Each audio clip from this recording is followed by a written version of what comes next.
Bienvenue dans le parcours audio de la pensée du jour du Top Chrétien. Nous vous invitons à vous installer confortablement et à prendre un temps de pause avec Dieu. Fuyez la tentation de David Nolan. Fuyez les passions de la jeunesse. 2 Timothée 2, verset 22. La Bible dit qu'il y aura toujours des tentations sur cette terre. La bonne nouvelle est que quand vous êtes tenté ou éprouvé, Dieu est fidèle et il ne permettra pas que vous soyez tentés au-delà de vos forces. Mais avec la tentation, il préparera aussi le moyen d'en sortir afin que vous puissiez la supporter. Nous avons le devoir de diminuer les sources de tentation. Martin Luther a dit « Vous ne pouvez pas empêcher les oiseaux de voler au-dessus de votre tête, mais vous pouvez les empêcher de faire leur nid dans vos cheveux. » Par exemple, si vous êtes tenté par la pornographie, installez un logiciel qui fera chaque jour un compte-rendu de tous les sites web que vous avez vus à un ami proche de confiance. Savoir que quelqu'un connaîtra chacun des sites que vous visitez est assez radical et efficace.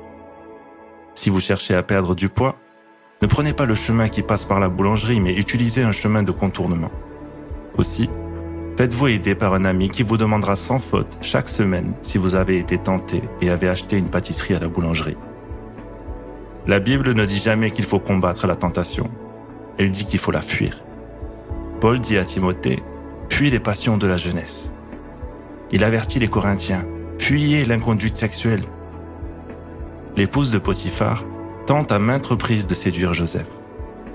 La femme de son maître porta les yeux sur Joseph et dit, « Couche avec moi ».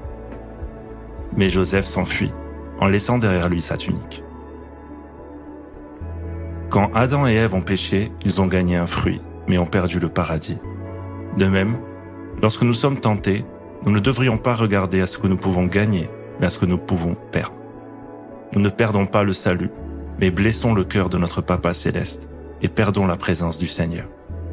Alors fuyons la tentation.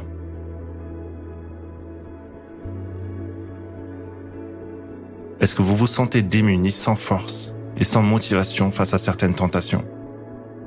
Prenez le temps d'écouter ce que Dieu veut vous dire à ce sujet.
Prier, c'est simple.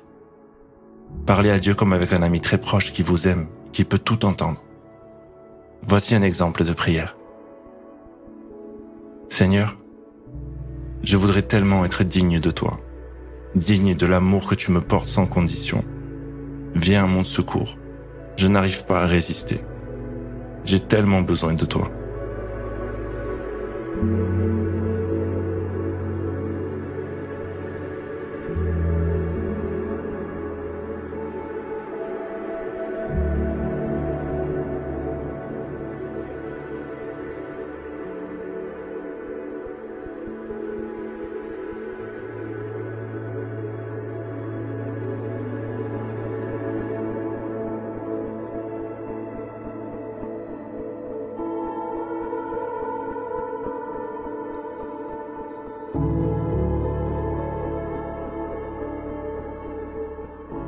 Louer Dieu, c'est lui manifester notre gratitude.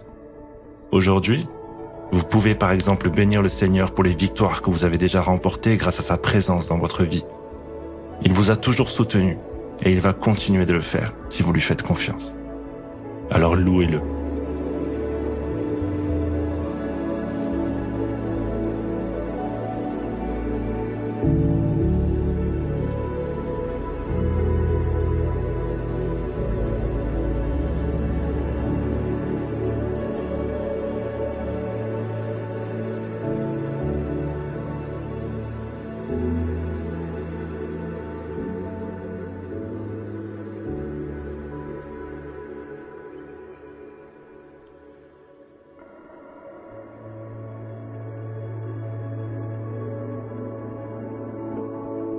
Si aujourd'hui vous êtes dégoûté parce que vous êtes retombé dans une mauvaise habitude, demandez pardon au Seigneur.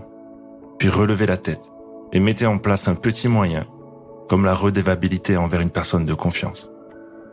Cela peut vous aider à saisir la victoire dans ce domaine.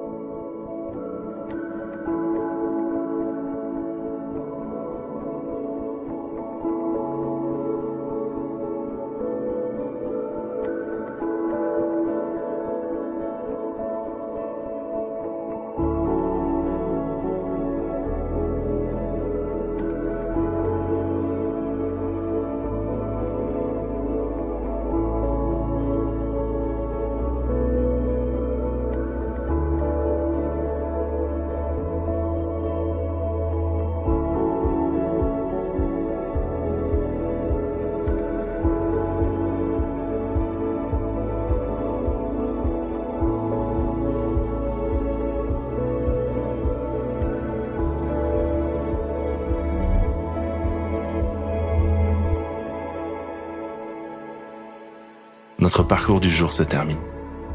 Prions ensemble afin d'honorer notre Dieu. Merci Seigneur pour ton amour et ta patience indéfectible envers moi.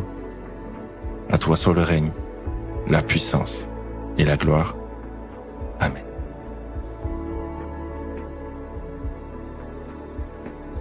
Nous espérons que ce temps de pause avec Dieu vous a ressourci. Rendez-vous demain pour un temps de Séla avec la pensée du jour.